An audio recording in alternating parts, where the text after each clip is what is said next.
புகழ் அனைத்தும் இறைவன் ஒருவனுக்கே. அல்ஹம்துலில்லாஹ். மனிதர்களின் ஜின்களை உள்ள வரப்பட்ட ஷைத்தானுடைய தீங்கை விட்டும் எங்கள் இறைவனே உன்னிடம் பாதுகாவல் தேடுகிறோம். அத்தியாயம் 44 ஆயத்து 8. அவனே அன்றி இறைவன் இல்லை. அவன் உயிர்ப்பிக்கின்றான், அவனே மரிக்கவும் செய்கிறான். அவனே உங்கள் இறைவனாகிய முன் சென்ற உங்கள் மூதாதையரின் இறைவனாகவும் இருக்கின்றான். ஆனால் அவர்கள் சந்தேகத்தில் விளையாடி கொண்டு இருக்கின்றார்கள். அப்போ அதில் என்ன கொடுக்கப்படுது அப்படிங்கும்போது, உங்களுக்கும் நான் தானே இறைவன், உங்களுக்கு முன் உங்கள் மூதாதையர்களுக்கும் நானே இறைவன் அப்படிங்கிறதே சொல்லிட்டு, வானங்களையும் பூமியையும் படைத்தவன் அவன்தான், மனிதர்களை படைத்தது அவன்தான், உங்களுக்கு முன் உள்ள மூதாதையர்களுக்கும் இறைவன் ஒருவன்தான் அப்படிங்கிறது அந்த ஆயத்து வருது. ஆனால் அவர்கள் சந்தேகத்தில் விளையாடி கொண்டே இருக்கின்றார்கள். அப்போ அவங்களுக்கு எவ்வளோ எச்சரிக்கை செய்தாலும், இந்த ஒரு வேதத்தில் அவங்களுக்கு எவ்வளோ நல்லுபதேசம் கொடுக்கப்பட்டாலும் அது சந்தேகத்திலேயும் விளையாடி கொண்டே இருக்கின்றார்கள். அது வரப்போகுது, எப்போ உலகம் அழியப்போகுது, எப்போ வேதனை வரப்போகுது அப்படிங்கிற ஒரு சந்தேகத்திலே தான் அவங்க வாழ்ந்துட்டுருக்காங்க.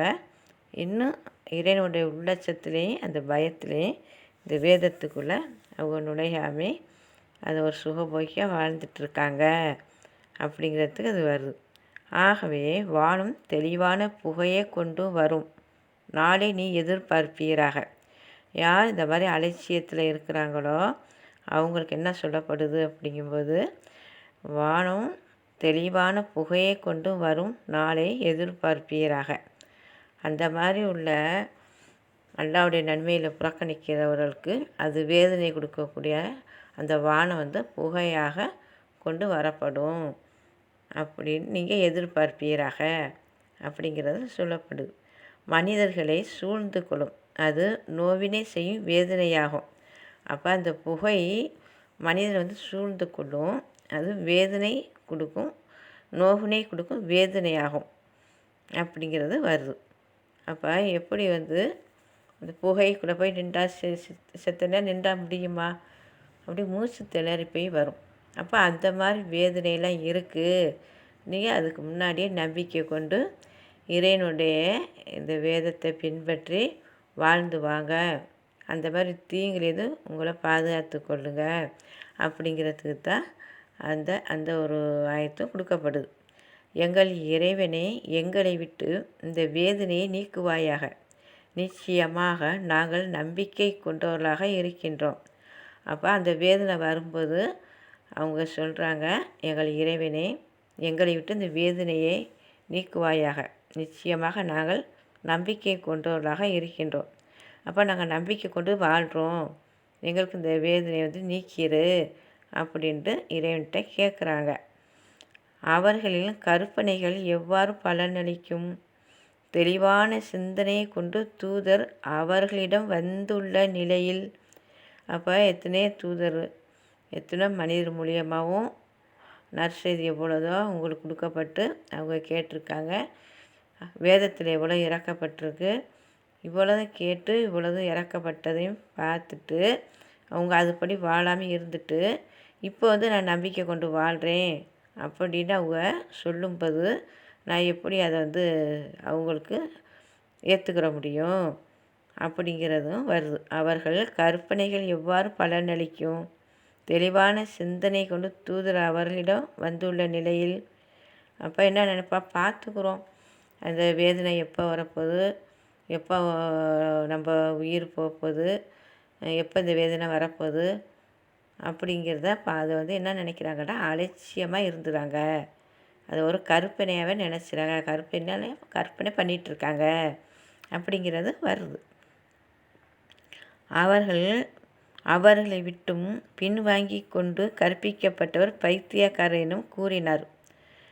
அப்போ அவங்க என்ன சொல்கிறாங்க, என்ன சொல்லப்படுது அப்படிங்கும்போது, அவர்கள் எடுத்து நன்மையெல்லாம் எடுத்து உரைக்கும்போது அவங்களும் பின் வாங்கிக்கிட்டாங்க. அந்த நன்மையை எடுத்து சொல்லும்போது அவங்க அலட்சியப்படுத்தி அதில் செவி சாய்த்து கேட்டு அதில் வாழ முயற்சி செய்யாமல் பின் வாங்கி கொண்டாங்க. இன்னும் பைத்தியக்காரர் என்றும் சொன்னாங்க. அப்போ அந்த நன்மையில எடுத்து அதுபடி வாழ்ந்து பிறற்றை எடுத்து உரைக்கும்போது அவருடைய வாழ்க்கையை பார்க்கையில வேணால் ஒரு பைத்தியம் மாதிரி இதே சொல்லிகிட்ருக்கான், இதே பேசிகிட்ருக்கான், இப்படித்தான் வாழன்னு சொல்லிகிட்ருக்கான் அப்படின்ட்டு அந்த உண்மையாக உள்ளவங்களை ஒரு பைத்தியம் மாதிரியே கருந்தக்கூடியவர்களாக இருக்கிறாங்க. அதுக்கு அந்த ஆயத்தும் கொடுக்கப்படுது. அப்போ உங்களுக்கு நன்மைகளை எடுத்து உரைக்கும்போது அவங்கள பைத்தியக்காரன்னு சொன்னீங்க, இப்போ எப்படி நீங்கள் போய் அந்த நன்மையை வாழ்ந்து வருவிய, உங்களுடைய கற்பனை எந்த அளவுக்கு அப்படிங்கிறதுக்கு அந்த ஆயத்து கொடுக்கப்படுது. நிச்சயமாக நாம் வேதனையை சிறிது விளக்குவோம், நீங்கள் நிச்சயமாக திரும்புபவர்களே. அப்போ உங்களுக்கு கொஞ்சம் வேதனையை விளக்குனாலும் நீங்கள் திரும்புவதற்காக அந்த வேதனையை கொடுத்து திரும்பினா உங்களுக்கு விளக்கும் போதும் அப்போவும் நீங்கள் திருந்தாத நிலையில் வாழும்போதும் ஒரு நாள் நாம் பெரும் பிடியாக பிடிப்போம், நிச்சயமாக நாம் பழி தீர்ப்போம். அப்போ உங்களுக்கு ஒரு சந்தர்ப்பத்தை கொடுத்தும் நீங்கள் வாழாதும்போது நீங்கள் உங்களை அறியாத நிலையில் நாங்கள் பிடியாய் பிடிப்போம் அப்படிங்கிறது அந்த ஒரு ஆயத்தும் வருது. அன்றியும் நான் இவர்களுக்கு முன்னே ஃபிரௌனுடைய சமூகத்தாரையும் நிச்சயமாக சோதித்தோம், கண்ணியத்துக்குரிய தூதரும் அவர்களிடம் வந்தார். அப்போ ஃபிரௌனு காலத்திலையும் தூதர் மூசா நபி போனாங்கள்ல, ஃபிரௌன்கிட்ட போய்த்தானே நீ இந்த மாதிரி அழிச்சாட்டியம் செய்யாத, அதை மக்களெல்லாம் விடுவி, அவங்கள கஷ்டப்படுத்தாத அப்படி போய் கேட்டாங்க. கேட்ட பிறகு அதுக்கப்புறம் இந்த ஃபிரௌனுடைய சமுதாயத்தில் நன்மையெல்லாம் எடுத்து சொல்லி வாழ்கிறோம் அப்படின்னு சொல்லிட்டு அவங்கள கொஞ்சம் வாழ்கிறேன்னு சொல்கிறது, அப்புறம் வேதனை வரையில் விட்டுறது, அப்புறம் வாழ்கிறேங்கிறது வேதனை வரையில் விட்டுறது. இந்த மாதிரி நிலையில் தான் அவங்களும் இருந்தாங்க. யார்? ஃபிரௌனுடைய சமூகத்தில் அந்த ஃபிரௌனை சுற்றி உள்ளவங்க என்ன பண்ணாங்க, ஃபிரௌனும் அவனுடைய சமூகத்தினரும் வேதனை வரும்போது உன்னுடைய அல்லாட்ட சொல்லி வேதனை நீக்கு, நாங்கள் நம்பிக்கை கொள்கிறோன்னு சொல்கிறது. அப்புறம் அந்த வேதனை போன பிறகு திரும்ப பழைய நிலை அந்த ஒரு தீமையை செய்யக்கூடியது. இப்படியே அவர் செஞ்சுட்டு வந்துட்டு கடைசியில் இறைவனை அவங்களோட பிடியாய் பிடித்து என்ன பண்ணுனா கடலில் முழுகடித்தான். அதுக்கு தான் இது வருது திரும்பவும்.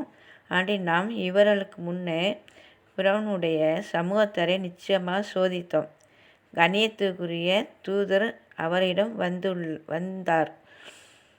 அன்றியும் நாம் இவர்களுக்கு முன்னே ஃபிரௌனுடைய சமூகத்தாரையும் நிச்சயமாக சோதித்தோம், கண்ணியத்துக்குரிய தூதரும் அவரிடம் வந்தார்.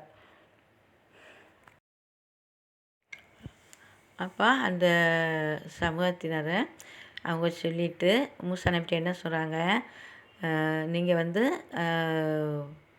ஃபிரௌன்கிட்ட சொல்கிறான், அங்கே அடிமையை வச்சுருக்கவங்கள நீ விடுதலை படுத்திடு, இல்லாட்டி உனக்கு எல்லா இடத்துலேருந்து உனக்கு வேதனை நோக்கினை வரும் அப்படிங்கிறத சொல்லியும் அதை மீறி அந்த தீமையை செய்யும்போது ஒவ்வொரு வேதனையும் பிடிக்கப்பட்டுக்கிட்டே இருந்துச்சு.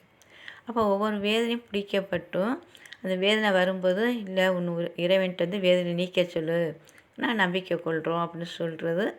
அப்புறம் அந்த வேதனை நீங்கின பிறகு திரும்ப அந்த மாதிரி அழிச்சாட்டியம் செய்கிறது. அதனால் இந்த ஒரு ஆயத்தையும் இறைவனு கொண்டு வரான். இப்படியே கொண்டுட்டு வந்துட்டு இந்த மாதிரி வேதனை நீங்கிறது, அப்புறம் அழிச்சாட்டியம் செய்கிறது, இப்படி மாறி மாறி வரும்போது கடைசியாக இறைவன் என்ன பண்ணிட்டான், அவங்கள பிடியாய் பிடிச்சிட்டான். எப்படி பிடிச்சா அப்படின்னா கடலில் முழுகடிக்க செய்துட்டான். இனிமேல் உங்களை விட்டு வச்சாலும் நீங்கள் நம்பிக்கை கொள்ள மாட்டீங்க, எத்தனை தடவை உங்களுக்கு வேதனையை கொடுத்தும் உங்களுக்கு திரும்ப நீங்கள் திருந்துறதுக்கு உங்களுக்கு சந்தர்ப்பம் கொடுத்தும் நீங்கள் திருந்தாமல் திரும்ப பழைய தவறை செய்துட்டு இருக்கும்போது தான் அப்போ மூசா நபிட்ட நல்லா அந்த அடியார்களை நீ கூட்டிகிட்டு போ, அப்போ அவனுடைய சமூகத்தினரை அழிக்கக்கூடிய நேரம் வந்துருச்சு அப்படிங்கும்போது தான் அவங்க கடலை பிளந்துட்டு போகிறாங்க. அப்போ ஃபிரௌனும் அவனோட இருந்தவங்களும் அழிக்கப்பட்டாங்க. இந்த மாதிரி தான் உங்களுக்கும் நான் ஒரு நல்லுபதேசம் கொடுத்தும் உங்களுக்கு அப்புறம் அதை நீங்கள் புறக்கணிக்கும்போது ஒரு வேதனை மனவேதனையும் கொடுக்குறேன். நோய்வாய்ப்பட்ட வேதனையும் மனவேதனையும் உங்களுக்கு கொடுக்குறேன். ஆனால் அதை நீங்கள் ஏற்றுக்கொள்ளும் போது உங்களுக்கு பிடிக்கக்கூடியதாக இருக்குது. அல்ஹம்துலில்லாஹ். அல்லாவே போதுமானவன். அனைவருக்கும் இறைவன் ஒருவனே அருள் புரியவும் போதுமானவன். இந்த தீமையிலேருந்து பாதுகாக்கவும் இறைவன் ஒருவனே போதுமானவன். அல்ஹம்துலில்லாஹ்.